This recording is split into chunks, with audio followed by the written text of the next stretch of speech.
Breaking ఆర్లో ఇప్పుడు dialogue war చూద్దాం. BJP నేతలు హిందూ మతం ముసుగులో వైసీపీపై విషం చిమ్ముతున్నారని, రామతీర్థంలో రాముడి విగ్రహ ధ్వంసంపై ఇప్పుడెందుకు మాట్లాడుతున్నారన్నారు మాజీ మంత్రి పేర్ని నాని.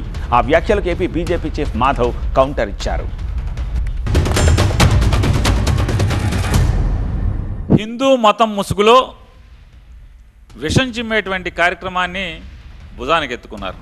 నారా చంద్రబాబు నాయుడు గారు ఆఫీస్ నుంచి టైప్ చేసి మీకు వాట్సాప్ చేస్తే పెడతారనమాట. ఇది మీ దిక్కుమాలిన పార్టీని నడిపే విధానం. మీరు కూడా మేము భారతీయ జనతా పార్టీని కూడా షామియానా కోట్లో షామియానా లాగా లేదా కుర్చీలాగా అద్దెకిచ్చామని చెప్పండి చంద్రబాబుకి. మర్చిపోదామా మన రఘురాముడి తలను ధ్వంసం చేసిన మతోన్మాదులను? ఆ రఘురాముడి తలను ధ్వంసం చేసినోడు ఎవడు? మీ కూటమి సభ్యుడు. ఏ దేవాలయాల యొక్క దాడులు ఎందుకు జరిగాయి, దానికి కారణాలు చెప్పకుండా అంతర్వేది రథం కాలింది, దానికి తిరిగి మేము నిర్మాణం చేసాం. ఏదైతే రామతీర్థంలో రాముడి యొక్క శిరస్ఛేదనం జరిగింది, తిరిగి రాముడి యొక్క విగ్రహాన్ని ప్రతిష్ఠించాం.